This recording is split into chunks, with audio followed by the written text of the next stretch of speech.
हरे कृष्णा। सभी भक्तों का स्वागत करना चाहेंगे हमारे साप्ताहिक भगवत गीता के 10वें अध्याय के चर्चा सत्र में।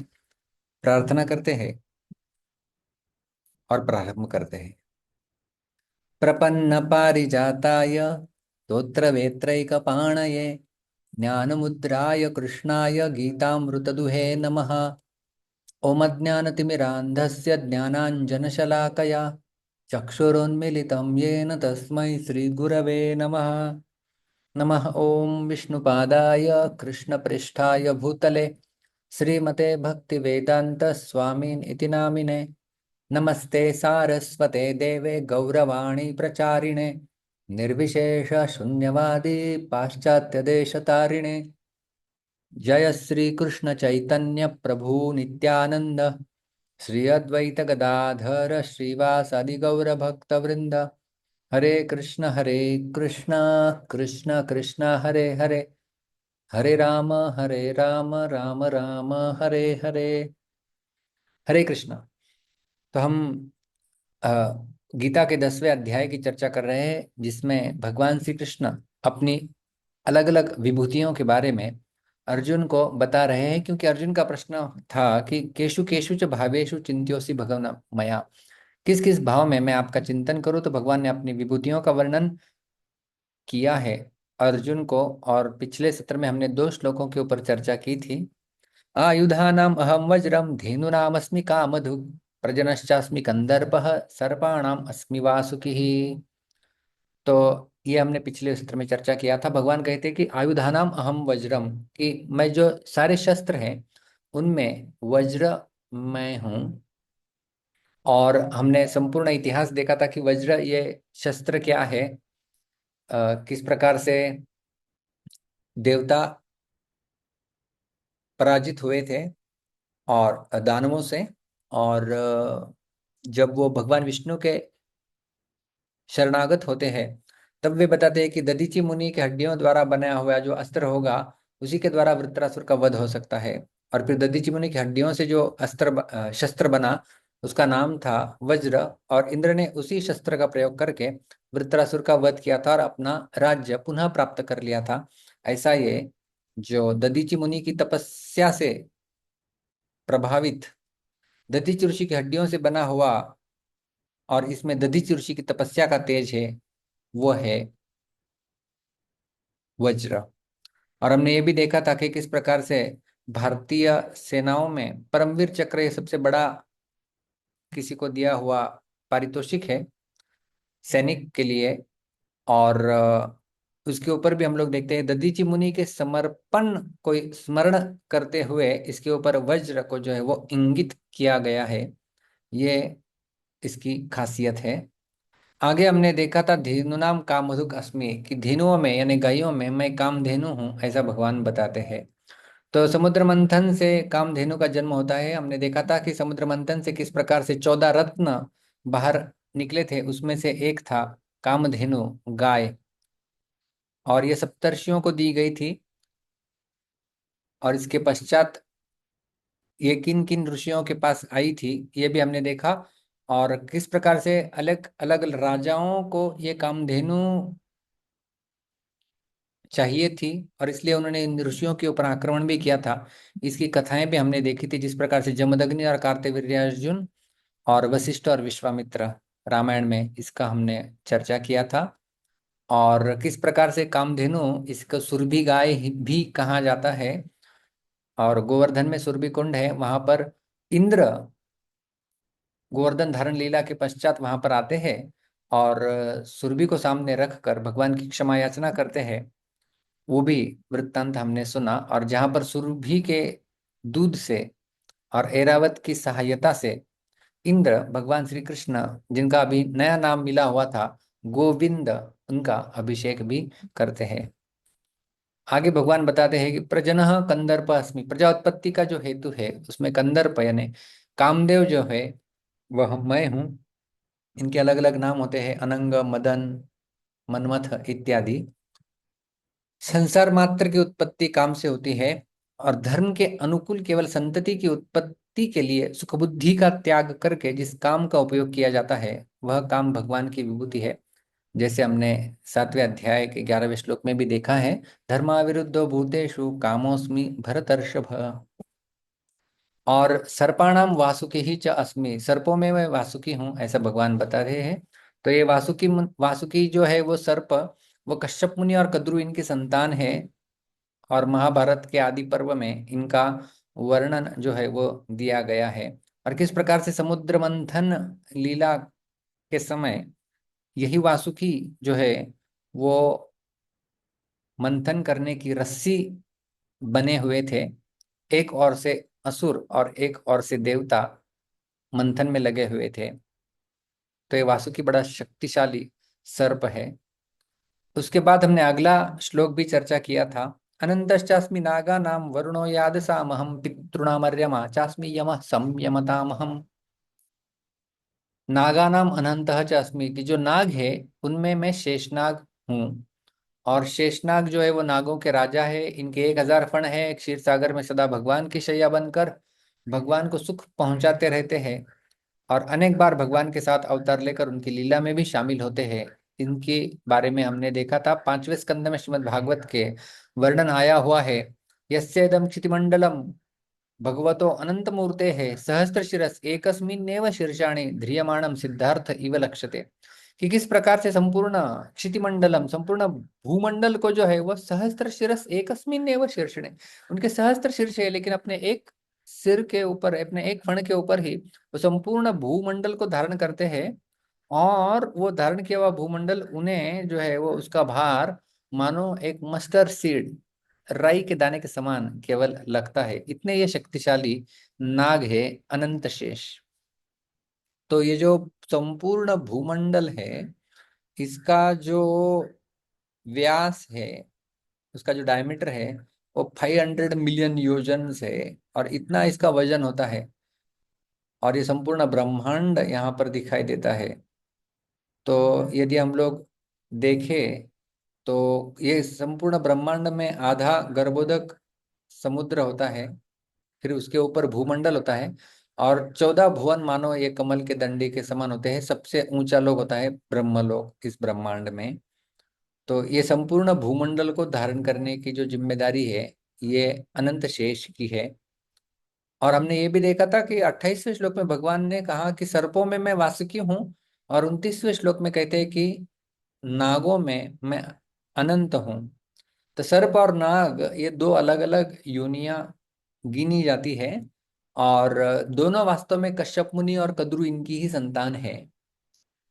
तो इन दोनों में, सर्प और नाग में क्या अंतर होता है ये हमने देखा था। सर्प जो है वो पृथ्वी पर रहता है और नाग जो है वो जल में रहता है। सर्प विषैला होता है, नाग मात्रा में उतना विषैला नहीं होता है। और आगे हमने देखा था अहम यादसाम वरुण, जल देवताओं में मैं वरुण हूँ। जो वरुण है वो भी कश्यप और अदिति के जो पुत्र है 12, उनमें एक वरुण देव है। और ये जो वरुण देव है ये समुद्र के शासक है और जल के अधिष्ठाता देवता है। और किस प्रकार से श्रीमद् भागवत के दशम स्कंद में ये इसका इस लीला का विस्तार से भी वर्णन आता है कि किस प्रकार से भगवान श्री कृष्ण और वरुण देव इनका आमना सामना एक बार होता है। जब नंद महाराज सुबह के बहुत प्रातःकालीन समय में नदी में स्नान करने के लिए जाते हैं, तब वरुण देव के शासक जो है सैनिक, वो नंद महाराज को गिरफ्तार करके लेके जाते हैं। और कृष्ण फिर उन्हें छोड़ने के लिए लेके जाते हैं। वहां पर वरुण देव और इत्यादि सब जो है वो भगवान कृष्ण जो कि बालक के रूप में थे उन्हें प्रार्थनाएं अर्पण करते हैं। तो ये वरुण के बारे में हमने देखा। पितृणाम च अर्यमा अस्मि, मैं पितरों में अर्यमा हूँ। कश्यप और अदिति के जो है वो ये पुत्र है अर्यमा भी। और ये सर्वश्रेष्ठ पित्र है, इन्हें माना जाता है। नरकलोक और पितृलोक जो है वो दोनों नजदीक नजदीक रहते हैं। जैसा हमने भूमंडल देखा, भूमंडल को यदि हम लोग खोदते हुए नीचे जाएंगे तो हमें हमारे 7 लोअर प्लानिटरी सिस्टम जिसे कहते हैं अतल वितल सुतल तलातल महातल रसातल पातल पाए जाते हैं। और उसके भी नीचे नरकलोक होते हैं। तो ये नरकलोक के बिल्कुल बगल में जो है वो पितृलोक होता है। और जब यमराज जी को मांडव्य ऋषि ने एक बार शाप दे दिया था कि आप शूद्र जन्म लीजिए तो वो विदुर बन जाते हैं, उस समय वो जो पोस्ट वैकेंट था वहां पर अर्यमा वहां पर आए और अर्यमा ने जो है वो यमराज जी का रोल प्ले किया था कुछ समय के लिए। संयमताम यमः अहम, मैं नियमन करने वालों में यम हूँ। तो प्राणियों पर शासन करने वाले राजा आदि जितने भी अधिकारी है उनमें यमराज मुख्य है।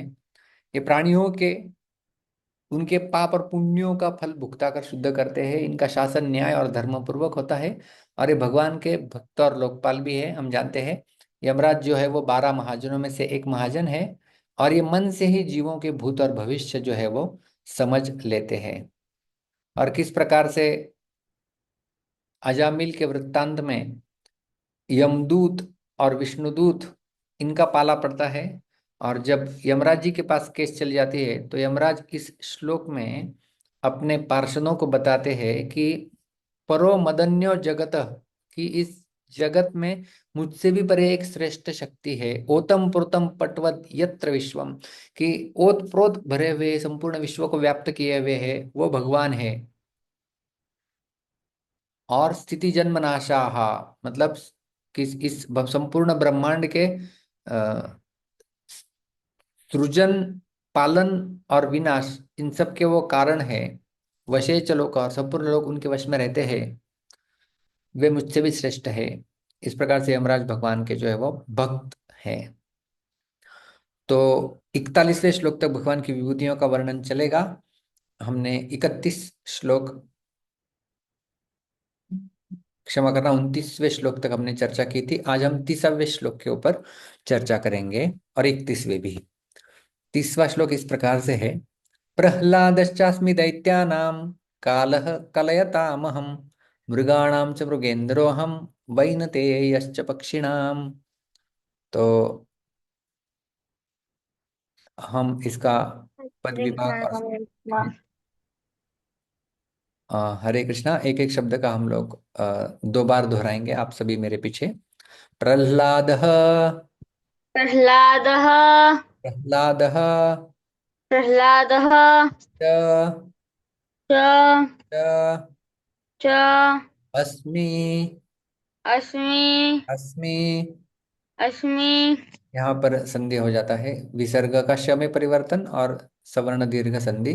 प्रह्लादश्चास्मि प्रह्लादश्चास्मि दैत्यानां, दैत्यानां दैत्यानां दैत्यानां कालः, कालयः कालः कालः कलयतां, कलयतां कलयताम् कलयताम् अहम्, अहम् अहम् अहम् मृगाणां, मृगाणां मृगाणां मृगाणां च च मृगेन्द्रः, मृगेन्द्रः मृगेन्द्रः मृगेन्द्रः अहम्, अहम् अहम्।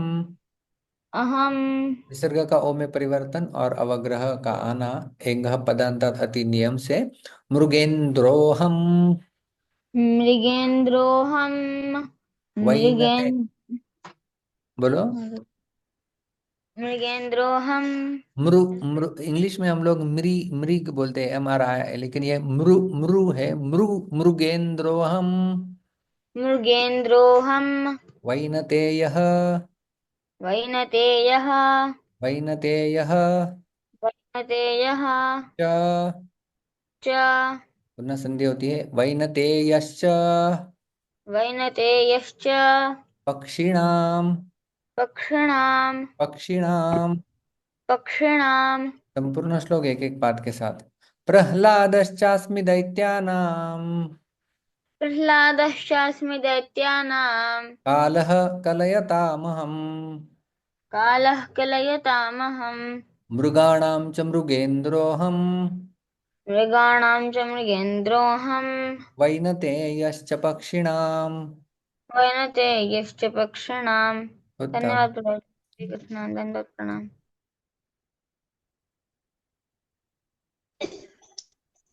गौरांगी, हरे कृष्णा प्रभु जी दंडवत प्रणाम।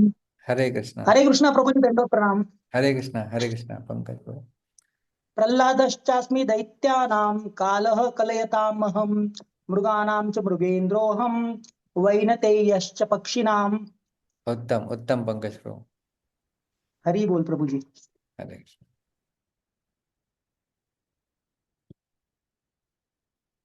आइए देखते हैं श्लोक का अन्वय। बड़े आसान है ये श्लोक समझना, हम देख रहे हैं। भगवान बताते हैं, दैत्यानां च प्रह्लादः अस्मि, कलयताम अहम कालः, मृगाणां च अहम मृगेन्द्रः, पक्षिणां च वैनतेयः। श्रील प्रभुपाद जी अनुवाद करते हैं इस श्लोक का। दैत्यों में मैं भक्तराज प्रहलाद हूँ, दमन करने वालों में काल हूँ, पशुओं में सिंह हूँ तथा पक्षियों में गरुड़ हूँ। तो एक एक विभूति जब हम देखते हैं भगवान की, इस श्लोक में भगवान श्री कृष्ण 4 विभूतियों का वर्णन करते हैं। जैसे मैंने आपको होमवर्क दे रखा है, हर एक श्लोक में भगवान कितनी कितनी विभूतियों का वर्णन करते हैं, इनका आखिर में हम लोग काउंट करने वाले हैं। तो दैत्यानाम च प्रहलाद अस्मि, दैत्यों में मैं प्रहलाद हूं। तो दैत्य कौन होते हैं? जो कश्यप और दीति, दीति इनके जो पुत्र पौत्र इत्यादि होते हैं, उन्हें दैत्य कहा जाता है। दीति के पुत्र दैत्य, अदिति के पुत्र आदित्य। तो दैत्य जो है, उनमें सबसे श्रेष्ठ कौन है? तो वो भगवान बोलते हैं कि उनमें प्रहलाद मैं हूं। तो वास्तव में हम लोग देखते हैं कि दैत्यों में श्रेष्ठ तो कई सारे बड़े बड़े दैत्य हुए। हिरण्यकशिपु ये दैत्य था, हिरण्याक्ष दैत्य था, उनके लिए भगवान को एक एक अवतार लेना पड़ा उन्हें मारने के लिए, इतने बड़े बड़े दैत्य थे। लेकिन भगवान उन्हें अपनी विभूति नहीं बता रहे हैं। उनमें भी श्रेष्ठ, जो मेरी भक्ति में श्रेष्ठ था, जो मेरे भक्ति में श्रेष्ठ है, वो मेरी विभूति है, ऐसा भगवान बताते हैं। तो सारे दैत्य, दैत्यों में श्रेष्ठ कौन है? तो भगवान बोलते हैं प्रहलाद, क्योंकि प्रहलाद की रक्षा के लिए भगवान नरसिंह रूप में अवतरित होते हैं। और नरसिम्हा रूप हम सब जानते हैं, ये कथा श्रीमद् भागवत के 7वें स्कंद में वर्णन किया गया है कि किस प्रकार से हिरण्यकशिपु ने ब्रह्मा जी से वर पाकर संपूर्ण संसार में आतंक फैला दिया था और सबको, ब्राह्मणों को मारना, यज्ञों को ध्वस्त कर देना, इस प्रकार से कार्यक्रम चलाया था और कोई मार नहीं सकता था हिरण्यकशिपु को। तो भगवान श्री कृष्ण स्वयं नरसिंह रूप लेके अवतरित होते हैं, क्योंकि उसे इस प्रकार सा वरदान ब्रह्मा जी ने दिया हुआ था कि न किसी शस्त्र से, न अस्त्र से, न घर के बाहर, न अंदर, न मनुष्य से, न किसी प्राणी से, न घर के अंदर, न घर के बाहर, न सुबह, न शाम, न दोपहर को उनकी मृत्यु हो। तो इन सारे वरों की सीमाओं को रखते हुए भगवान जब नरसिंह रूप में प्रकट होते हैं, खंबे से वो भी, और जब हिरण्यकशिपु का वो वध कर देते हैं, तब प्रहलाद कई सारी सुंदर सुंदर प्रार्थनाएं भगवान को अर्पण करते हैं। श्रीमद् भागवत के 7वें स्कंद के 9वें और 10वें अध्याय में इसका विस्तार से वर्णन किया गया है। तो प्रहलाद बड़े भगवान के भक्त थे। 12 महाजन हैं, हम लोग सुने हुए हैं। तो 12 महाजनों में प्रहलाद महाराज भी एक महाजन है। बड़े भगवान के भक्त थे और भक्तिमय शासन उन्होंने किया प्रजा का, और लगभग 36,000 वर्ष तक इन्होंने राज्य किया इस भूतल के ऊपर। तो ये भगवान की जो है वो विभूति है। दैत्यों में भगवान बोलते हैं कि प्रहलाद मैं हूं। आगे भगवान कहते हैं कलयताम अहम कालः। कलयताम के 2 अर्थ होते हैं, श्रीधर स्वामी लिखते हैं। एक तो अर्थ होता है कि गणना, गणना करना, और दूसरा अर्थ होता है दमन करना। गणना करने वालों में काल, गणना करने वाले यानी जैसे हम लोग बोलते हैं गणना करना, गणना करना मतलब कितने मिनट्स, कितने सेकंड, कितने घंटे, कितने दिन, कितने महीने, कितने साल। तो ये जो काउंटिंग है, गणना, इसमें काल में हूं। या दमन करने वालों में, जैसे हम लोग बोलते हैं ना कि मृत्यु को कोई टाल नहीं सकता, तो भगवान ने अपनी मृत्यु ये विभूति पहले ही बता रखी है। नियमन करने वालों में यमराज मैं हूं। उसी प्रकार से समय को कोई रोक नहीं सकता, तो समय सबसे बड़ा दमन करने वाला है। जैसे शिल प्रभुपाद जी कहा करते थे कि where is Hitler, where is Napoleon now, कहाँ पर है ये लोग। तो समय इतना बलवान है कि समय सबको समाप्त कर देता है। जिस प्रकार से आगे 11वें अध्याय में भी भगवान श्री कृष्ण जब विश्वरूप दर्शन दिखाएंगे अर्जुन को, उसमें कहेंगे कालोस्मि लोक क्षयकृत प्रवृद्धो, कि मैं काल हूं और सबको विनाश करने के लिए यहाँ प्रकट हुआ हूं। तो ये जो कलयताम, जो दमन करने वाले हैं, कई सारे शासक होते हैं, कई सारे राजा होते हैं, वे भी दमन करते हैं, लेकिन सबसे श्रेष्ठ यदि कोई दमन करने वाला है तो वे है काल। और भगवान कहते हैं कि काल मेरी जो है वो विभूति है। आगे भगवान कहते हैं मृगाणाम च अहम मृगेंद्र। जितने पशु हैं उनमें सिंह मैं हूं। और सिंह हम सब जानते हैं कि कितना प्रतिभाशाली होता है। और ये संपूर्ण मृगों का, मृग का अर्थ होता है प्राणी। हम साधारणतया मृग शब्द का प्रयोग करते हैं हिरण के लिए, कि हिरण को मृग कहा जाता है, किंतु समस्त पशु योनि को भी मृग कहा जाता है। और मृग इंद्र यानी मृगों के राजा वो होते हैं सिंह। अभी सिंह किस प्रकार से राजा बने हुए हैं, किसने उनको राजा बनाया हुआ है? तो एक बड़े सुंदर सुभाषित में कहा गया है कि सिंह को कोई राजा बनाता नहीं है। न अभिषेको न संस्कारो सिंहस्य क्रियते मृगैः विक्रम आर्जित राज्यस्य स्वयं एव मृगेंद्रता। न अभिषेक हो, सिंह का किसी ने राज्याभिषेक नहीं किया है, न संस्कार हो, न किसी ने उसके ऊपर संस्कार किया है, दीक्षा दी है, जैसे दीक्षा का संस्कार होता है, विवाह संस्कार होता है, उस प्रकार से संस्कार से किसी ने उसको राजा नहीं बनाया है।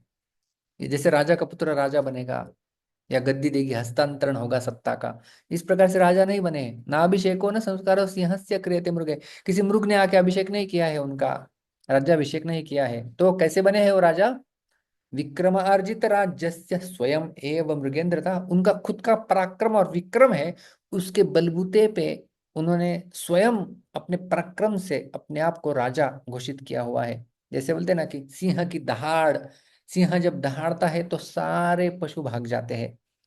इसी प्रकार से भगवान की नाम की तुलना भी इस प्रकार से सिंह की गर्जना से की जाती है।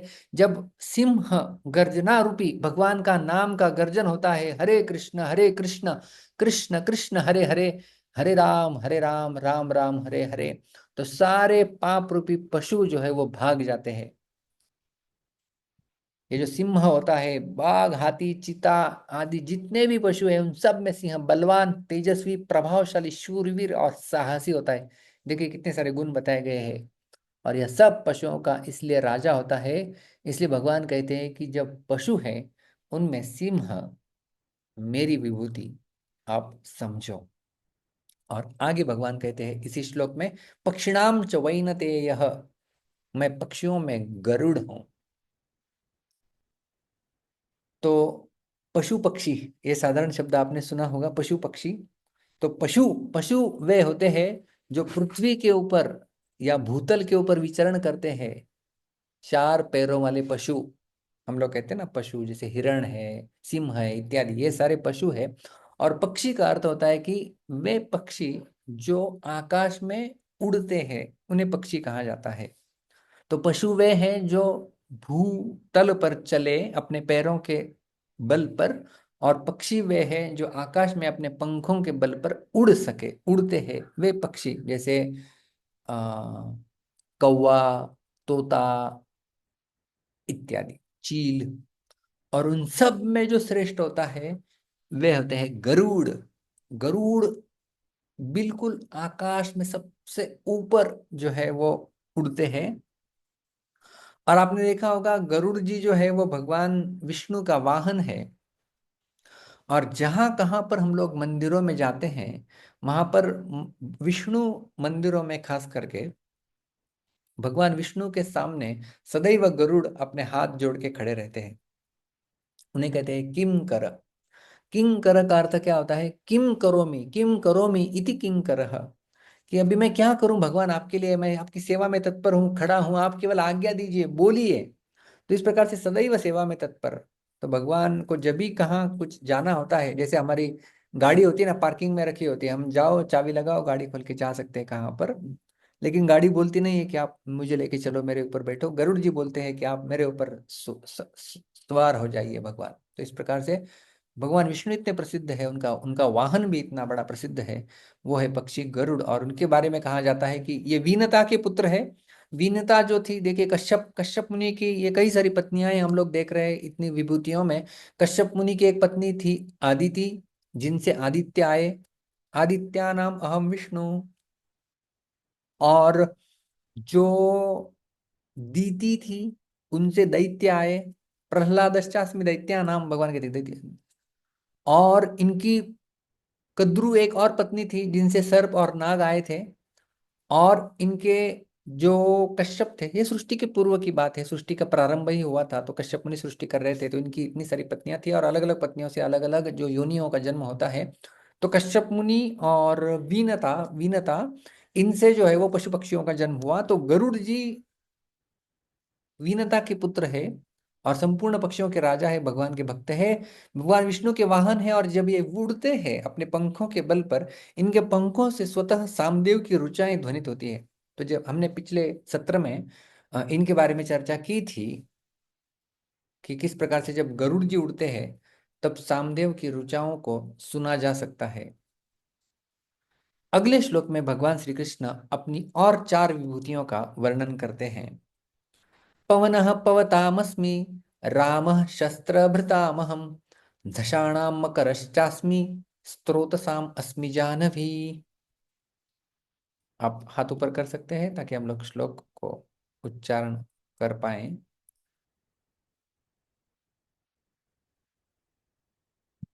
जी दिव्य कृष्ण। हाँ हाँ, हरे कृष्ण प्रभु जी। हरे।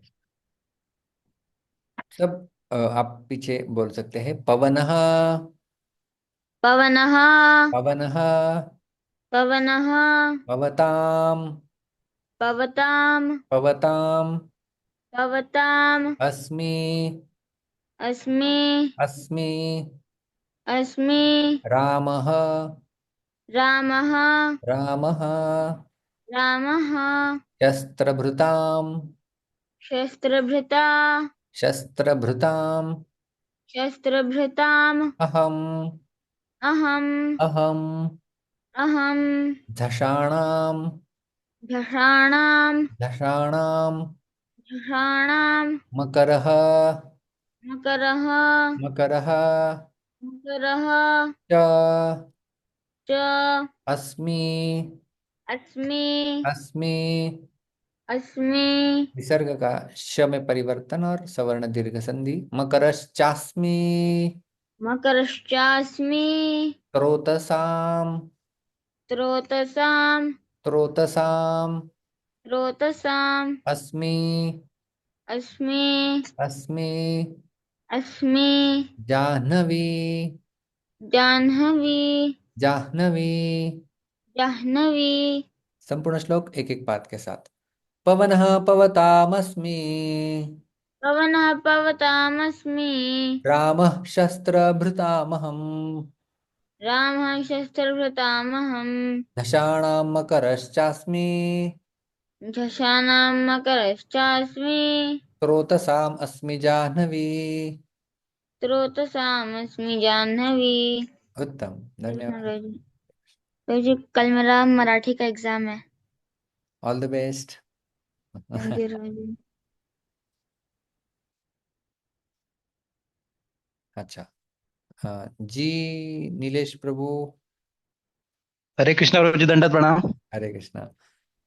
पवनः पवतामस्मि, पवन पवताम अस्मि, रामः शस्त्रभृतामहम्, राम शस्त्रावृतामहम्, झषाणां मकरश्चास्मि, जशाना मकरश्चास्मि, स्रोतसाम् अस्मि जाह्नवी। स्रोतसास्मि जानहि। उत्तम। हरे कृष्ण जी। हरे कृष्ण। पंकज प्रभु। हरे कृष्णा प्रभु जी, दंडवत प्रणाम। हरे गौरांगी बोलिए मेरे पीछे। हाँ। पवनः पवतामस्मि, पवनः पवतामस्मि, रामः शस्त्रभृतामहम्, रामः शस्त्रभृतामहम्, झषाणां मकरश्चास्मि, दशानां मकरश्चास्मि, स्रोतसामस्मि जाह्नवी। स्रोतसामस्मि जाह्नवी। उत्तम, वेरी गुड। हरे कृष्णा। हरे कृष्णा। अरुणा माता जी। हरे कृष्णा प्रभु जी, दंडवत प्रणाम। अरुणा अरुणा, हाँ क्षमा करना, तिवारी प्रभु। यस, पवनः पवतामस्मि। पवनः पवतामस्मि। रामः शस्त्रभृतामहम्। रामः शस्त्रभृतामहम्। झषाणां मकरश्चास्मि। झषाणां मकरश्चास्मि। स्रोतसामस्मि जाह्नवी। स्रोतस्तास्मि जाह्नवी। उत्तम प्रयास। पुनीता माता जी, आखिरी रिसाइटेशन। हरे कृष्ण प्रभु, दंडवत प्रणाम। कृष्णा। प्रभु आपके पीछे। पवनः पवतामस्मि। पवन पवतास्मस्मि। रामः शस्त्रभृतामहम्। रामः शस्त्रभूतामहम्। दशाणां मकरश्चास्मि। जसाणामकराचस्मि। स्त्रोतसामस्मि जाह्नवी। स्तोत्रसामस्वि जाह्नवी। उत्तम। थैंक यू प्रभु। हरे कृष्ण, दंडवत प्रणाम। हरे कृष्णा। तो ये भी श्लोक बड़ा आसान है, इसका हम लोग अन्वय देखते हैं। अहम पवताम पवनः अस्मि। शस्त्रभृताम अहम रामः। दशाणां च मकरः अस्मि। स्त्रोतसाम जानवी अस्मि। श्लोक प्रभुपाद जी अनुवाद करते हैं। श्लोक का समस्त पवित्र करने वालों में मैं वायु हूँ, शस्त्रधारियों में राम, मछलियों में मगर तथा नदियों में गंगा हूँ। बड़ा सुंदर श्लोक है ये। भगवान कहते हैं अहम पवताम पवनः अस्मि। पवन हम सब जानते हैं, पवन यानी वायु। तो भगवान कहते हैं कि अहम पवताम, पवताम का अर्थ होता है कि पवित्र करने वालों में, पवित्र करने वालों में मैं वायु हूं। तो वायु पवित्र करने वालों में गणना की जाती है। दो चीजें हैं जो पवित्र बनाती है, एक है सूर्य का प्रकाश और दूसरी होती है वायु। ये चीजों को पवित्र कर देती है।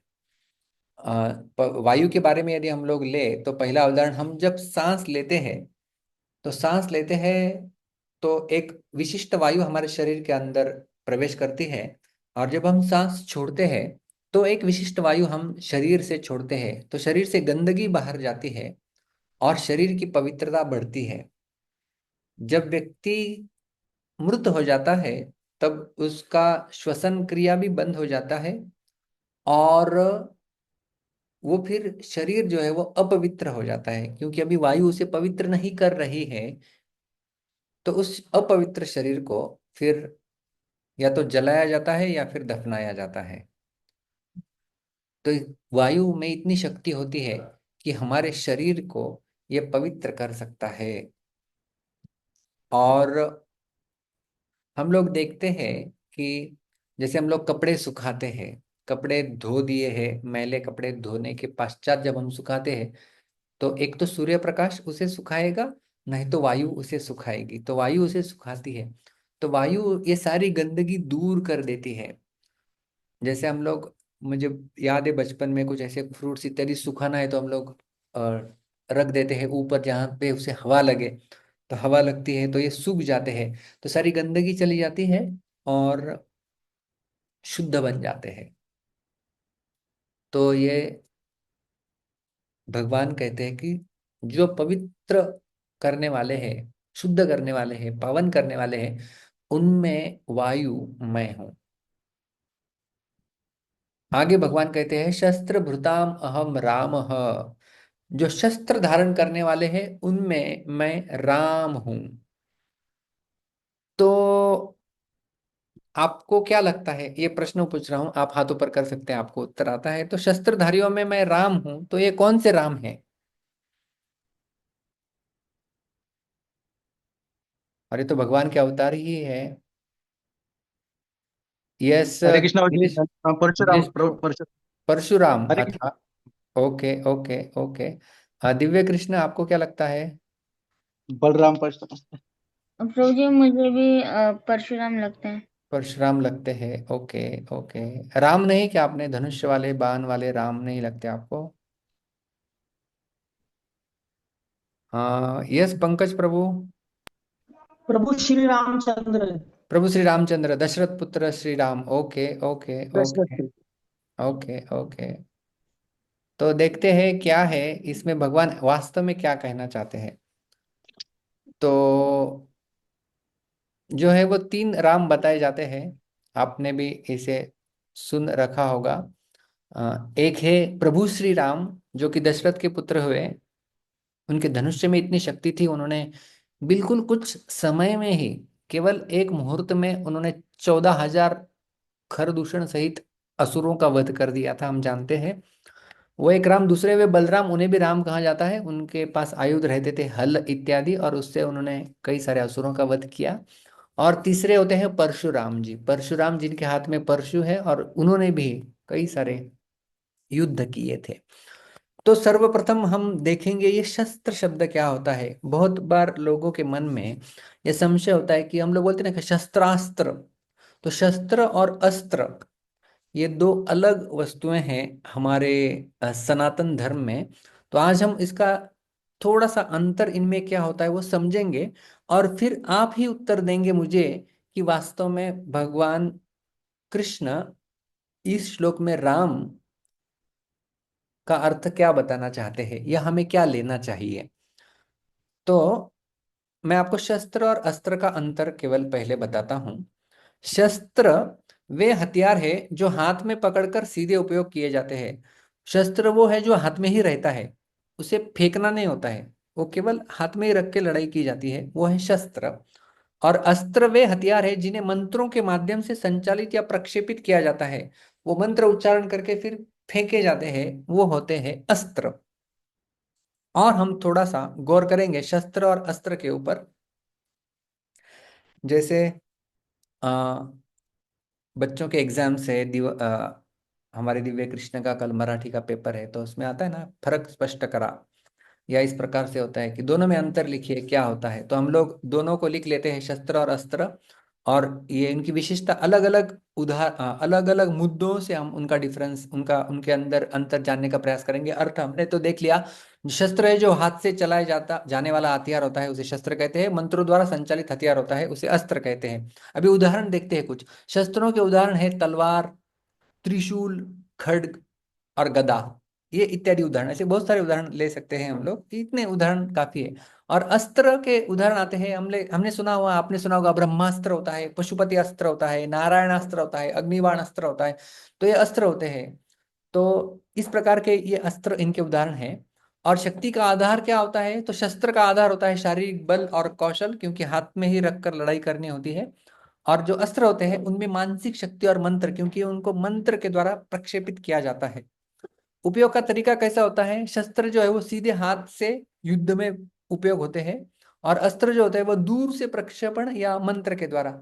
शत्रु दूर होता है। शस्त्र तब प्रयोग में किया जाता है जब शत्रु बिल्कुल नजदीक होता है, जैसे तलवार, दो तलवारों से लड़ाई हो रही है। और अस्त्र तब प्रयोग में आता है कि जो कोई व्यक्ति बड़ा दूर खड़ा है, और दूर से हमें लड़ाई करनी है, तो कुछ अस्त्र भेजने होंगे।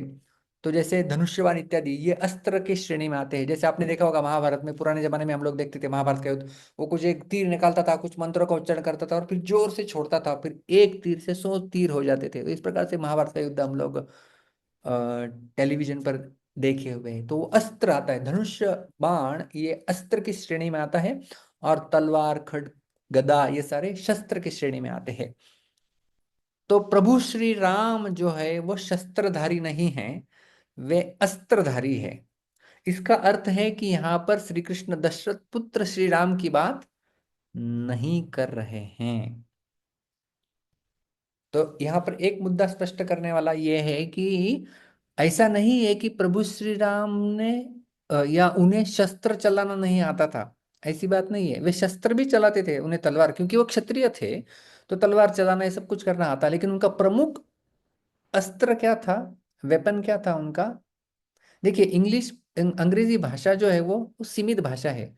वहां पर हम लोग केवल एक ही शब्द का प्रयोग करते हैं, वेपन।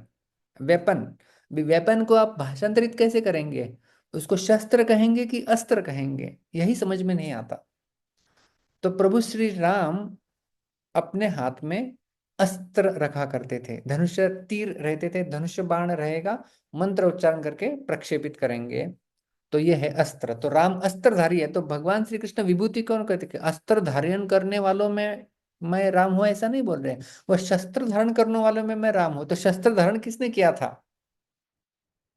तो कई भक्तों ने सही जवाब दिया था, जमदग्नि के पुत्र भगवान परशुराम, इनके पास एक शस्त्र रहता था जिसका नाम था परशु। आप देखते हो परशु, खड्ग, परशु, जिससे वध किया जा सकता है किसी का भी, ये गर्दन भी काटी जा सकती है, ऐसा ये शस्त्र होता है। और कई सारे युद्ध ये परशुराम जी ने किए हुए हैं। जैसे कि हमने पिछले सत्र में धेनु नामस्मि कामधुक में देखा था कि भगवान की विभूति है कामधेनु गाय, और जमदग्नि मुनि के पास भी एक कामधेनु गाय थी, और उनकी गाय को चुराने के लिए आए थे, मांगने के लिए आए थे कार्तवीर्यार्जुन। तो ये कार्तवीर्यार्जुन ने मानो जबरदस्ती से कामधेनु ले ही ली थी। तो कार्तवीर्यार्जुन, इनके 1000 हाथ थे, तो इन सारे 1000 हाथों को काटा था परशुराम जी ने अपने परशु से। और कार्तवीर्यार्जुन की आप विश्वास नहीं करेंगे, 17 अक्षौहिणी सैन्य था। एक अक्षौहिणी सैन्य में कई सारे लाखों पैदल चलने वाले सैनिक, घोड़ों के ऊपर चलने वाले, रथ के ऊपर, हाथियों के ऊपर इतने सारे सैनिकों को मिला के एक अक्षौहिणी सैन्य होते हैं। संपूर्ण महाभारत के युद्ध में 18 अक्षौहिणी सैन्य थे, और कितने सारे योद्धा लगे थे उनके साथ लड़ाई करने के लिए। परशुराम अकेले ने अपने परशु से जो है वो 17 अक्षौहिणी सेनाओं का वध कर दिया था। ऐसे भयंकर मानो वो काल के रूप में मानो निवास करते थे। खट खट कुछ सेकंड्स में ही उनका परशु के माध्यम से लाखों लोग मारे जा सकते थे, ऐसा वो भयंकर परशु था। और ये जो पहला चित्र है हम लोग यहाँ पर देखते हैं कि परशुराम जी ने संपूर्ण पृथ्वी को निक्षत्रिय कर दिया था 21 बार। तो उनका ये परशु है, भगवान के ये अवतार है, लेकिन अपने अवतार को ही भगवान अपनी विभूति बताते हैं।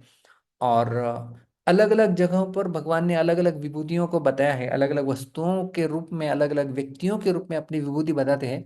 ऐसा पहली बार यहाँ पर होता है कि भगवान श्री कृष्ण अपने ही अवतार को अपनी विभूति बताते हैं, जो कि परशुराम है। तो आपको समझ में आ गया शस्त्र और अस्त्र, इनमें भेद क्या होता है।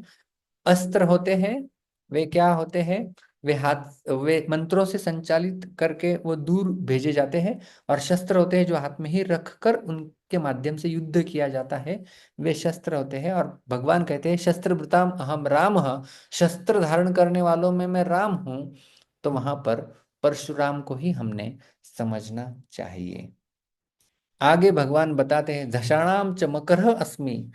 झषाणाम कहते हैं, झष झष का अर्थ होता है जलचर। जलचर, जल में कई सारे प्राणी निवास करते हैं, उसमें भगवान कहते हैं कि मकरः च अहम, मैं मगरमच्छ हूँ। मगरमच्छ हम सब लोग जानते हैं। तो मगरमच्छ बड़ा खतरनाक होता है, एक बार वो किसी को पकड़ ले तो छोड़ने का नाम नहीं लेता, और बड़ा भयंकर होता है।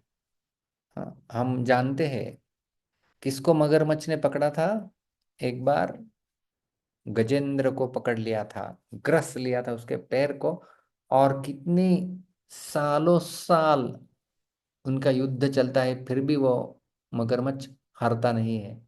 हाथी गजेंद्र, उसकी शक्ति कमजोर हो जाती है, भगवान विष्णु को वहां पर अवतरित होना पड़ता है, और उन्होंने फिर गजेंद्र का मोक्ष किया। तो ये मगरमच्छ जो है वो बड़ा भयंकर प्राणी है। जब मकर शिकार को अपने मुख में ग्रहण कर लेता है तो फिर इसे छोड़ता नहीं है, इसलिए इसे ग्राह कहा जाता है, जो केवल ग्रहण करना जानता है, छोड़ना नहीं जानता, केवल ग्रहण करना जानता है। मछलियां जो होती है जलचरों में वो भी आती है, झषाणाम। झषाणाम यानी जलचर, जलचर में कई सारी मछलियां होती है। वो मछलियां क्या होती है, उनके लिए कोई शिकार डाला जाता है, अब ना मछुआरा होता है ना, वो मछुआरा क्या करता है, कुछ खाने का पदार्थ लेता है, वो छोड़ देता है, और फिर उसको जब मछलियां आ लेती है तो जो उसके अंदर कांटा होता है वो मछली के पूरे शरीर के अंदर घुस जाता है और मछली पकड़ी जाती है। लेकिन मकर को आप इस प्रकार से नहीं पकड़ सकते फंसा कर, वो कुछ पकड़ लेता है तो छोड़ने का नाम नहीं लेगा। और वो ग्राह है, यानी केवल ग्रहण करना जानता है, छोड़ना नहीं जानता। इसलिए भगवान कहे कि दशाणाम च मकरः अस्मि, सारे जलचरों में मगरमच्छ मानो ये मेरी विभूति है। और हम सब जानते भी है, आपने भी सुना होगा कि जो गंगा देवी है, व्यक्तिगत रूप में देवी, उनका वाहन होता है मकर। ये इस प्रकार से, या फिर ऐसी स्टील की कुछ मूर्तियां भी छोटी मिलती है, तो मकर के ऊपर गंगा देवी विराजमान है, इस प्रकार से दिखाया जाता है। तो इनका ये वाहन, जैसे हर एक देवता का वाहन होता है ना, कि गणपति जी का मूषक है, विष्णु भगवान का हमने देखा अभी वैनतेयश्च पक्षिणाम, कि गरुड़ देव जो है वो उनके वाहक है। उसी प्रकार से गंगा देवी का वाहक या वाहन है मकर, मगरमच्छ। आगे भगवान कहते हैं इसी श्लोक में, स्त्रोतसाम जानवी अस्मि, नदियों में मैं गंगा हूं। तो ये गंगा नदी जो कि हिमालय से हम देखते हैं कि उनका उगम होता है। तो देखिए, भगवान श्री कृष्ण ने अपनी विभूतियों में कई सारी बड़ी बड़ी, गंगा से भी बड़ी नदियां और है विश्व में, उनका वर्णन नहीं किया, उनका नाम नहीं लिया। स्त्रोतसाम अमेजॉन अस्मि, स्त्रोतसाम नाइल अस्मि, ऐसा नहीं कहा कि बहने वाली नदियों में मैं, अमेजॉन बहुत बड़ी नदी है, गंगा नदी से भी उनकी जो लंबाई है वो अधिक है। लेकिन गंगा नदी एक विशेष नदी है, जो पवित्र करने वाली है, और सबसे श्रेष्ठ, उनकी आध्यात्मिकता के कारण वे सबसे बड़ी नदी है। क्यों? क्योंकि गंगा नदी का उद्गम जो है वो कहाँ से होता है? हम सब जानते हैं कि भगवान वामन देव जब अपना त्रिविक्रम रूप धारण कर लेते हैं, तो उनके बलि महाराज ने जब उन्हें वचन दिया था कि मैं 3 पग भूमि आपको दूंगा, तो एक पद में उन्होंने पूरा भूमंडल नाप लिया, और दूसरे चरण से संपूर्ण आकाश नाप लिया, और उनका जब पैर ऊपर गया था, तब ब्रह्मांड को भेद कर जो कारण समुद्र है उसका जल मानो इस ब्रह्मांड में आ गया, वही गंगा बन जाता है। क्योंकि भगवान के चरण कमलों से वह निस्सृत होती है, इसलिए उसे गंगा कहा जाता है। देवी सुरेश्वरी भगवती गंगे, त्रिभुवन तारिणी तरल तरंगे। शंकराचार्य ने अष्टक लिखा हुआ है जिसमें गंगा की वो स्तुति करते हैं। देवी सुरेश्वरी भगवती गंगे, त्रिभुवन तारिणी तरल, तीन भुवनों को तारण करती है ये गंगा नदी।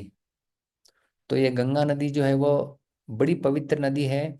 और हम जानते हैं कि इनका अवतरण भी क्यों होता है इस भौतिक संसार में, कि जो राजा सगर थे उनके 60,000 पुत्र जब भस्म हो जाते हैं, कपिल मुनि का इन्होंने अपराध किया था निचले लोकों में, तब जो है वो फिर उनके पुत्र अंशुमान, और फिर उनके पुत्र दिलीप, और उनके फिर पुत्र भगीरथ, इस प्रकार से जो है वो भगीरथ लेके आते हैं गंगा को। और इसलिए तब से प्रथा हुई कि लोगों की अस्थियों का विसर्जन गंगा में किया जाता है। गंगा एक ऐसी नदी है, पवित्र नदी है, कि कोई व्यक्ति कितना भी पापी क्यों न हो, यदि उस व्यक्ति की अस्थियों का गंगा नदी में विसर्जन किया जाता है, तो उसे भी जो है वो नर्क जाना नहीं पड़ता, ऐसे कहा जाता है। इतनी पवित्र ये नदी है, उसे जानकारी हो या न हो। तो इसलिए हमारे वैदिक सभ्यता में अस्थि विसर्जन की जो है वो प्रथा होती है। और आपने एक चीज यहाँ पर गौर की होगी कि स्त्रोतसाम जाह्नवी अस्मि, भगवान कहते हैं कि बहने वाली नदियों में जाह्नवी मैं हूँ। भगवान ने गंगा शब्द का प्रयोग नहीं किया है, जाह्नवी शब्द का प्रयोग किया है। तो जाह्नवी शब्द कहाँ से आया है? तो यही गंगा जब बह रही थी अपने भगीरथ के पीछे पीछे पीछे जा रहे थे, क्योंकि भगीरथ गंगा को लेके जा रहे थे। शंकर जी ने अपने जटाओं के ऊपर धारण कर लिया, और जटाओं को जब उन्होंने नीचे पटक दिया, तो गंगा नदी बहुत बहाव से जा रही थी। तब हरिद्वार के नजदीक ही कई जगह पर एक जगह है जहां पर जानु ऋषि का आश्रम है, जानु। तो इन जानु ऋषि के आश्रम में गंगा नदी आ गई, और पूरा फ्लड, पूरा बाढ़ वहां पर आ जाता है, और सारे ऋषि मुनि ध्वस्त नस्त हो जाते हैं। तो जानु मुनि बड़े गुस्सा हो जाते हैं कि ये कौन आ गया मेरी तपस्या को भंग करने वाला। उन्होंने संपूर्ण गंगा नदी को पी लिया। तो जो पी लेते हैं, तो उसके पश्चात भगीरथ आगे जा रहे होते हैं, देखते पीछे, अरे गंगा गायब, गंगा कहाँ चली गई? गंगा को तो पी गए। तो फिर भगीरथ हाथ जोड़ के प्रार्थनाएं अर्पण करते हैं जाहनु मुनि को कि कृपया आप गंगा को छोड़ दीजिए। फिर आप इस चित्र में इस प्रकार से देख रहे हैं कि जाहनु मुनि अपने कर्णों से गंगा को बाहर अवतरित करा देते हैं। इसलिए जाहनु मुनि की पुत्री के रूप में इनका नाम हो जाता है जाह्नवी। तो ये जाह्नवी गंगा का ही नाम है, क्योंकि जाह्नू ऋषि के कर्णों से उनका जन्म होता है, इसलिए उन्हें जाह्नवी कहा जाता है। तो और कर्णों से आई है तो श्रुति को भी ये संबोधित करते हैं, क्योंकि श्रुति जो है वो उपनिषद श्रुतियों का प्रतीक होते हैं और हम कर्णों से उन्हें सुनते हैं। तो इसलिए ये जाह्नवी नाम कहकर भगवान मानो श्रुतियों को भी इंगित कर रहे हैं। तो गंगा का ये बड़ा प्रसिद्ध नाम है। गंगा के कई सारे नाम है, विष्णुपदी, गंगा, जाह्नवी। तो जाह्नवी शब्द का प्रयोग यहाँ पर भगवान कर रहे हैं। स्त्रोतसाम अस्मि जाह्नवी। आप जानते हैं कि सरसाम अस्मि सागरः, एक जगह भगवान ने कहा था कि जो समस्त जलाशय है उनमें समुद्र मैं हूँ। जलाशय यानी वो जो एक जगह पर निवास करता है, बहता नहीं है समुद्र, केवल हवा के झोंके यहाँ वहाँ आते हुए इसलिए हमें उनके उसमें जो है वो लहरें आती है, लेकिन समुद्र एक जगह स्थिर होता है, वो जलाशय है। और जो बहने वाली हैं वो नदियाँ, उनका उद्गम स्थान होता है और समंदर को आगे चल के मिलती है बहते बहते। तो बहने वालों में भगवान गंगा नदी है और स्थिर जलाशयों में भगवान समुद्र है। तो इस प्रकार से हमने आज के सत्र में 2 श्लोकों के ऊपर चर्चा की और 8 विभूतियों के भगवान को देखा। सबसे पहले 30वें श्लोक में हमने देखा प्रह्लादश्चास्मि दैत्यानां कालः कलयतामहं मृगाणां च मृगेन्द्रोऽहं वैनतेयश्च पक्षिणां, कि समस्त दैत्यों में मैं न कि हिरण्यकशिपु हूँ न हिरण्याक्ष हूँ, मैं प्रहलाद हूँ जो मेरा भक्त है। कलयताम अहम कालः, की जो गणना करने वालों में और उसके साथ साथ जो नियमन करने वाले हैं, दमन करने वाले हैं, उनमें काल में हूँ। समस्त मृग में जो पृथ्वी पर चलने वाले हैं उनमें मृगेंद्र यानी सिंह मैं हूँ। सिंह को किसी ने राजा बनाया नहीं है। विक्रम अर्जित राज्य से स्वयं एवं मृगेंद्रता, वो कैसे राजा बने हुए? अपने स्वयं के पराक्रम, शौर्य, साहस, तेज के कारण वो राजा बने हुए हैं। ये भगवान की विभूति है। और पक्षिणाम च वैनतेयः, मृग जो है वो जमीन के ऊपर चलते हैं, पक्षी जो है वो आकाश में उड़ते हैं। और उसमें वीनता के पुत्र गरुड़ जी जो कि भगवान के वाहन है, ये भगवान की विभूति है। और 31वें श्लोक में भगवान ने कहा था पवनः पवतामस्मि रामः शस्त्रभृतामहं झषाणां मकरश्चास्मि स्त्रोतसाम अस्मि जानवी, कि अहम पवताम पवन अस्मि, कि जो शुद्ध करने वाले हैं, पवित्र करने वाले हैं, उसमें मैं वायु हूँ। हमने देखा किस प्रकार से श्वास जब हम लेते हैं तो हमारा शरीर पवित्र हो जाता है और उच्छ्वास के माध्यम से हम गंदगी शरीर से बाहर फेंक देते हैं। शस्त्रभृताम अहम राम, शस्त्र धारण करने वालों में मैं राम हूं। तो ये कौन से राम है? तो हमने देखा शस्त्र और अस्त्र 2 श्रेणियां होती है। शस्त्र हाथ में रखकर युद्ध किए जाते हैं और अस्त्र जो है वो मंत्रों से प्रभावित, मंत्रों से प्रक्षेपित किए जाते हैं, जैसे धनुष, ब्रह्मास्त्र, नागास्त्र इत्यादि।